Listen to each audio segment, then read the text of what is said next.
Recentemente, uma promotora de justiça virou um dos assuntos mais falados em diversos canais da internet devido à sua indignação ante a citação de um poema que mencionava Deus, que tinha como centro da mensagem Deus, em um fórum na cidade de Duque de Caxias, Rio de Janeiro. A representante do Ministério Público alegou que a Constituição Federal do Brasil estaria sendo desrespeitada. Veja as falas da doutora, logo mais voltaremos para uma análise jurídica e assim verificar se as palavras e posturas assistem ou não razão. Fico muito feliz de compor uma mesa exclusivamente com mulheres, isso me dá muita satisfação. Eu vim preparada para falar muito sobre o Conselho Tutelar, dizendo a importância do atendimento, da garantia dos direitos da criança e do adolescente e da importância que o Conselho Tutelar representa dentro da Constituição da República. Mas, ao início do evento, eu fui assolapada por uma oração evangélica. E eu, como promotora de justiça, não posso me furtar ao dever de garantir a cada um e a mim mesma o direito à liberdade religiosa. E eu preciso esclarecer a organização do evento e a associação que a fé é um direito privado, que não deve ser estendido a outras pessoas num evento público. Eu estou extremamente emocionada, extremamente ofendida com o início da apresentação que teve aqui. Porque assim, eu não sou evangélica, não teve uma oração, mas teve quase. Teve uma chamada a Deus, ao sentimento de Deus, e eu, como pessoa e como promotora de justiça, tenho que esclarecer que isto é inconstitucional. Inconstitucional. E assim, ao final da mensagem que foi propalada, eu mandei uma mensagem para a Silvia, eu falei que se puxasse uma oração, o Ministério Público iria se retirar. Mas foi. E olha só, se a senhora começar a interferir na minha fala, na fala do Ministério Público, eu me retiro. A senhora já teve a sua oportunidade de falar. E agora quem fala é o Ministério Público. E eu aqui represento o Ministério Público. E eu tenho garantia constitucional para estar nesse local e ocupar esse espaço. E esse deboche ofende ao Ministério Público e à Constituição da República, que a senhora, enquanto representante de uma associação que deve proteger os conselhos tutelares, deveria respeitar a Constituição da República. Muito bem. Podemos perceber que depois dos incentivos, dos aplausos, a doutora ficou até um pouco mais motivada e exaltada, né? Disposta a continuar falando, reforçando a narrativa de que houve ali um desrespeito.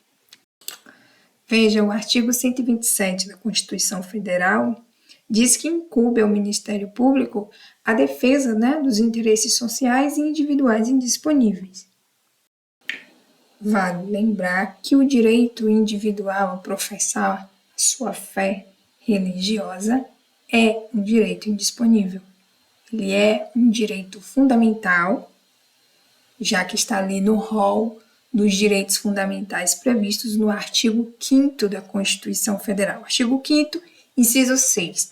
Aliás, vamos ler o que diz esse inciso?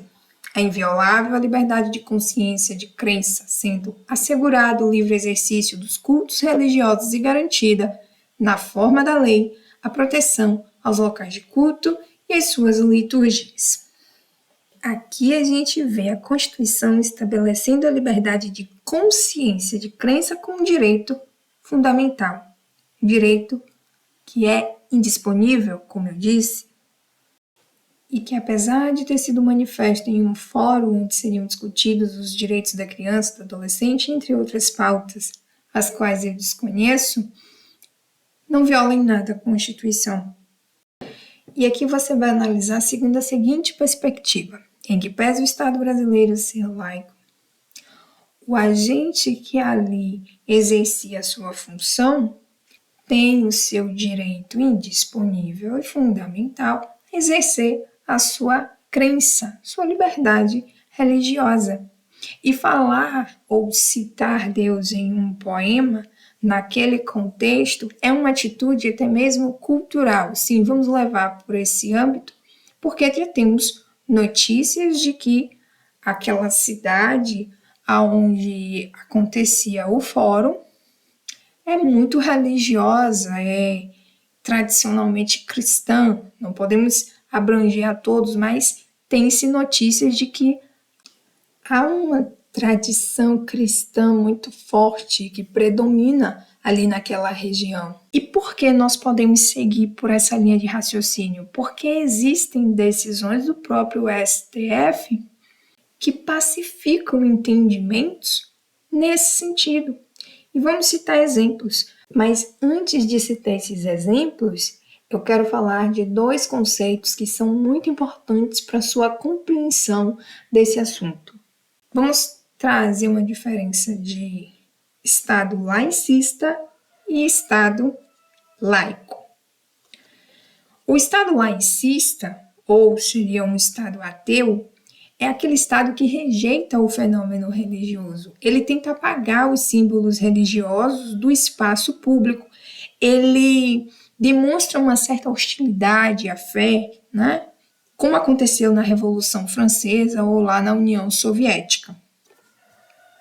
Então, se o Brasil fosse um Estado laicista, um juiz não poderia ter no seu gabinete símbolos religiosos, fossem ele católico ou de religião de matriz africana. Ele simplesmente não poderia. Por quê? Porque é característico desse Estado laicista apagar, eliminar simbologias religiosas.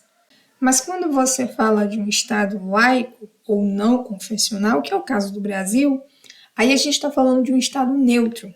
Isso significa que ele não adota nenhuma religião oficial, não financia a igreja, não mistura lei civil com dogmas religiosos, porém, ele adota uma laicidade colaborativa ou positiva, né? Então, o governo brasileiro, ele reconhece a importância da religião na formação cultural do povo e garante a total liberdade de culto, além de permitir parcerias em obras sociais e de interesse público. Vamos a um exemplo que toca não apenas essa questão do caráter laico do Brasil, mas também a questão cultural. Veja, no preâmbulo da Constituição nós temos uma menção à proteção de Deus, que rendeu processos. Isso. Como é o caso do julgamento da ADI 2076 de 2002, em que, dentre outros pontos, o STF deixou claro que a menção a Deus era simbólica e não obrigatória. Então, o preâmbulo, tendo um caráter declaratório e político, né, não normativo, ele não fere a laicidade do artigo 19 da Constituição. Né? Esse era o entendimento do próprio STF, deixando claro que a invocação religiosa foi mais uma escolha simbólica dos constituintes sem efeito jurídico vinculante e que tinha a ver com uma menção histórica, cultural, que refletia o espírito da época. E nesse mesmo sentido, no ano de 2012, quando o MPF ingressou com a ação pedindo que a União e o Banco do Brasil retirassem a expressão Deus seja louvado de todas as notas impressas a partir daquela data, alegando violação do Estado laico, exclusão de minorias, de cidadãos sem religião e violação do princípio da legalidade, a Justiça Federal julgou a ação improcedente e rejeitou o pedido. E veja, ela também passou pela linha de raciocínio da tradição cultural. Né? A Justiça entendeu que a frase não é uma imposição religiosa do Estado, é apenas um reflexo de uma tradição cultural e histórica da sociedade brasileira. ela entendeu pela falta de ofensa real, já que a inscrição na nota não obriga ninguém, nenhum cidadão, a praticar nenhum tipo de crença contra a sua vontade, entre outras considerações que já não são tão relevantes assim para o nosso tema em pauta. Vamos entender que no caso em questão, cabe os precedentes que eu citei, ou seja, cabe a mesma interpretação do STF e da Justiça Federal. Porque recitar um poema ou qualquer que seja o texto que fala de Deus em um evento público é mais do que uma manifestação de crença. É cultural, é histórico, faz parte inclusive da tradição daquela cidade que é, na sua maioria, cristã.